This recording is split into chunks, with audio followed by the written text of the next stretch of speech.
But let me go to a different conversation with you. Recently, when I watch some of your tweets, I don't know if you've announced this or not. I don't know if you've joined AIPAC. I don't know if you are, if you are an advisor for them. Let me read some of these tweets. Muslims aren't the problem. The open borders and motherfuckers and the media attacking nationalism, pushing DEI, transgenderism, and destroying moral values are the problem. August 4th. If you don't put America first as a U.S. politician, you are committing treason. Supporting Israel is bad for America. Netanyahu is a convicted war criminal, and Israel is not our ally. We fought way too many wars for Israel, and we certainly don't need to give them any more money. July 25th. These idiots have ruined movies. Everything they put out is literally propaganda. And then all of a sudden, we got scripture here. For what shall it profit? For what shall it profit a man if he shall gain the whole world and lose his own soul? Is this recent comments you're making about Israel a recent thing, or have you always had these beliefs? It's more recent. I didn't really realize what a problem it was until recently, and then everybody was scared to say something about it. My brother told me, you can't say anything about it. They'll fucking kill you. Everybody basically said that I couldn't say anything about it. And actually now they're literally trying to kick me off the board of my company because of those tweets. So shit. Yeah, I've definitely had a lot of negative pushback, a lot of my Jewish friends. But I don't give a fuck. It's one of those things where I know that it's the right thing. And the fact that everybody else is scared to say it makes me, feel obligated to be vocal about it. Why do you think it's the right thing? Because I know that they're a fucking parasite. They provide the U.S. absolutely no value. They've done so many things that, would constitute, an act of war against us. I mean, USS Liberty, Lebanon Affair, it can go on and on and on and on and on. But, I think they knew about 9/11. I think they had JFK assassinated. The first thing that he wanted to do, right before he died was, make AIPAC a foreign entity, and not allow them to have nukes. And then all of a sudden this fucking guy's dead. And Jack Ruby, who is Jack Rubenstein, it's just and then you just, I don't know, man, I can't ignore all the shit that they've done. They sold their secrets. Netanyahu lied to us about weapons of mass destruction. We fought all these fucking wars. My friends have died over there. And I just look at what they provided us with, and it's fucking, it's not nothing. It's like a negative, it's not, even if they just didn't do jack shit, that would be, bad, but they've actually done things to hurt us over and over and over again. So this whole thing of they're our greatest ally is just complete fucking bullshit. And, we send them $100 billion, then they send AIPAC $100 million, and then they distribute it to our politicians, and every politician is a little fucking AIPAC handler walking around and telling them what to fucking say and how to vote. And it's just look, I'll donate $100,000 to politicians, and they call me up hey, you need anything? Every week. I don't need shit. I fucking sit on my ass. I don't do anything. I don't care. I don't fucking break any laws. I don't need any favors. I just gave it to them because I didn't want to see any more fucking retard, Democrats in there. So, but that's 100,000. What does 100 million buy you? How many fucking phone calls do those guys get? And so I just don't know how it works. And the system is broken. These people get into office and they don't have very much money, and they get out of office with fucking tens or hundreds of millions of dollars. It's not a fucking accident, right? Is that an Israel thing, or is that anybody? Because China's doing the same thing. China doesn't have they don't have an AIPAC. Israel is the only one that has a fucking a lobby in the U.S. fucking giving these politicians money. Okay, no, every country, the big ones all have lobbyists. They all have lobbying that they're doing. Not in the U.S. They're registered as foreign entities. Right. I mean, if you're talking about, are you going to the dual citizenship part with Israel? Israel. That's another problem. Is a lot of our politicians have far more allegiance to Israel than they do the United States. I mean, that's a whole nother issue as well. Do you know why they did the dual citizenship? Do you know the history behind why they did the dual citizenship? What do you mean? So the whole concept of dual citizenship was because when Israel became a country again, they didn't want the people from here who wanted to go back to Israel that didn't have a motivation to go if they were going to lose their citizenship here. So that was the reason why they did it. It was kind of okay, you're your own country. We kind of need some of you guys to move over there to help the country out.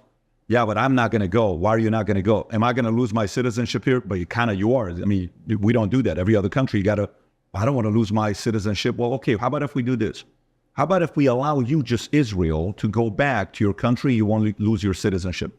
That was the arrangement at the beginning why they did it that way. No, look, I get it. I have 3 citizenships. You know what I mean? I think it's okay. I think what's the third one? I know Armenia, but what's the... St. Kitts. Okay, got it.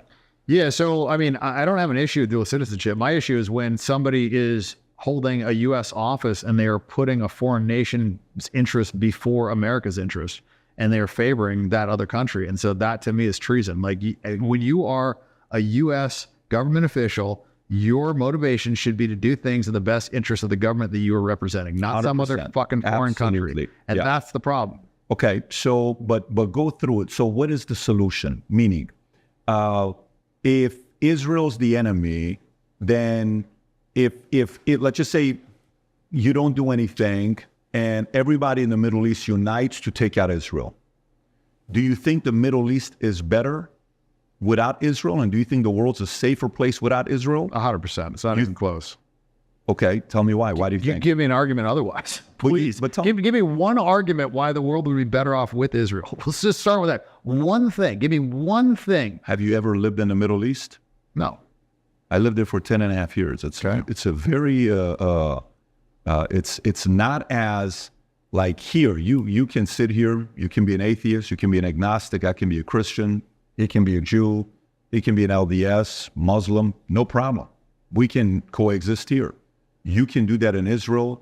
You can do that. I mean, not really. They're operating apartheid right now. So everybody's not living equally. Not at the level of Iran. Not at the level of what Iran is doing. I mean, in Iran, if you're thinking what Israel is doing out of control, do you know how much money Khamenei's families made? Do you know how much money they've taken? They have 200. I've never been to Iran, but I've been to Dubai, I've been to Saudi, like I've been to UAE. So like, and they're all Muslim. They seem to be operating fine. I would say Iran's slightly different than, but go back to it. So, okay. So you think the Middle East and the world would be a better place if Israel didn't exist? Yes. Okay. Israel's committed, so many terrorist attacks. They're stealing land right now. They're operating in apartheid. They're currently committing a genocide on Palestinians. Like, do you believe in the genocide they're committing? I think they're fighting for themselves and they're defending themselves. Do you think that's defense? Well, when 1,200 people died, and of which the 1,200 you've killed, and admitted that you've killed a lot during, your Hannibal. I will tell you this. The part I question where people who are Jewish can't stand when I say this, I don't know how you, Netanyahu, claim you have the best intelligence in the world, Mossad, and you didn't know that on October 7th they're attacking. They knew about it. They didn't. They wanted it to happen, so they had a reason to take that. Yeah, they wanted a reason to take the land. I totally get it. And they killed their own citizens. And they claimed that all these people got raped. That was bullshit. They claimed beheaded babies. That was bullshit. Everything that they said was a fucking complete. Not only was it a lie, but they committed all those atrocities themselves to the Palestinians and been caught doing it. In fact, they just got caught gang raping Palestinians. How many babies have they killed? All the things that they accuse the Palestinians of or Hamas of or whatever, they're guilty of 100-fold themselves. And they've been doing that. Like October 7th wasn't the start of this.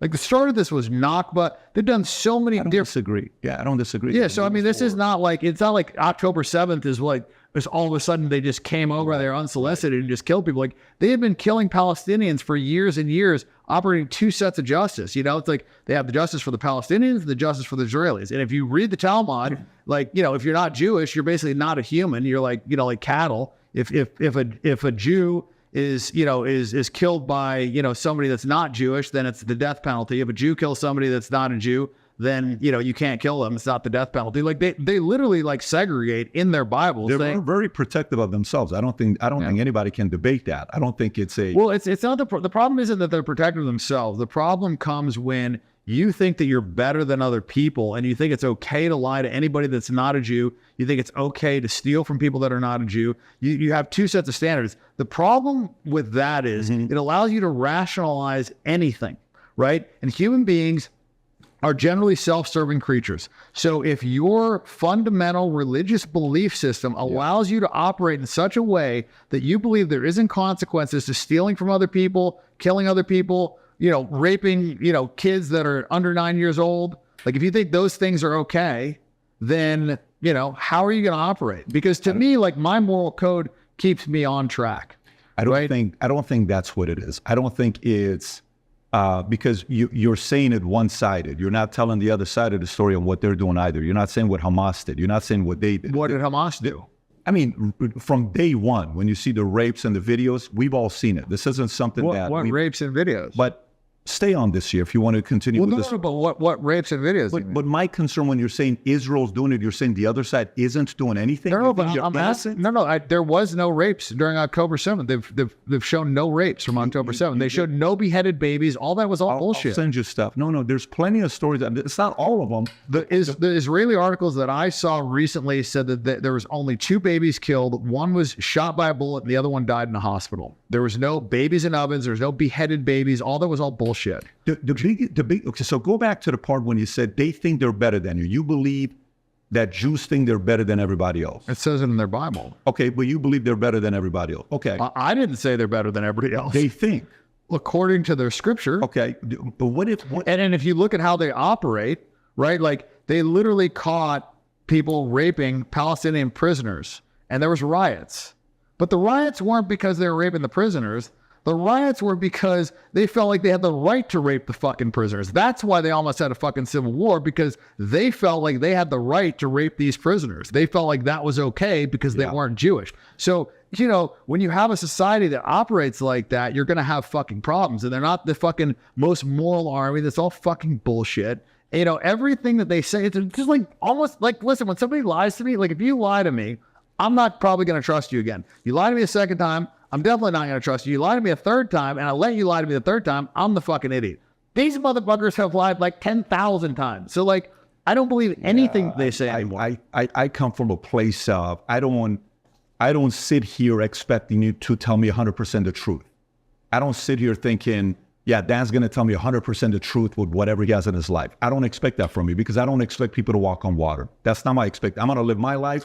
I'm going to live it with my life, but you can't think that China's going to tell us the truth, or Iran tells us the truth, or U.S. tells everybody the truth, or you think any country is going to tell us 100% the truth.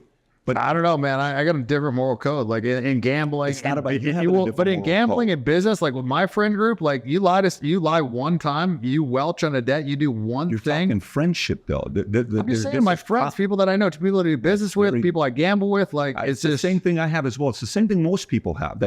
There's a difference between on the personal side than on the countryside. I'm convinced the future looks bright, and we want 1 million people to wear the gear future looks bright. The USA hats, last time we had, it sold out like this. They're officially back, the USA hats. If you want them, order them ASAP. If your entire family loves America and you want to sport it for the rest of the year, so indirectly, when you nowadays people are like, well, when you have an American flag in the house, what are you really saying politically? Which way do you lean? It means I love America. You know what people think when you wear a USA hat and you're walking around and on the side it says future looks bright? You're making a statement when you wear this. And by the way, brand spanking new limited gear being dropped here. This will go out in no time. I wear these flip-flops now because when you have Jesus feet like I do, you have to wear flip-flops that are comfortable. And these are the most comfortable flip-flops. It's got the gel in it and a little lift here when you wear this. It's ridiculous. Feels good. Future looks bright. American flag. Wear them during the summer. Wear them while you're walking out. Wear them while you're walking your dogs at the house with the VT logo on it. This is limited supply. First come, first serve. Some sizes will probably be gone. Go to VT Merch and order it. And by the way, for those of you that are getting the VT gear, post the pictures all over the place. We see you. Can we show some of these? Look at this one here. Pink VT hat. Go to the next one, Rob, if you can. I know her. This is Nick Moore, who's an NFL player for the Baltimore Ravens there. If you can zoom Where's in. he at? Zoom in right there. That's him. Look what he's wearing to the left. Wow. Freaking walking in with a Dude, that future is looks so bright hat. sick. What a stud. Go to the left one, Rob. That's him. That's another one with Nice. the military one. Good for you with the beard. Another one sporting it. Keep going, Rob. We got hundreds of these. Brian McClain, keep going. Another one. These were unique ones that we had. Keep going. Nice. Keep going. Baby girl, keep going. That's she's keep so going. adorable. Keep going, Rob. Keep going. Keep going. Anyways, we got a bunch of these here. Gang, buy the gear, sport it, let the world know you believe the future looks bright, especially if you represent the brand. I'm grateful for you. I'm thankful for you. I love the fact that we got confident, strong people who believe in debate, discourse, that want to represent the freedom and different values and principles that we believe in. We love you guys. We appreciate you. Go to v2merch.com, place your order. So if you like this clip and you want to watch another one, click right here. And if you want to watch the entire podcast, click right here.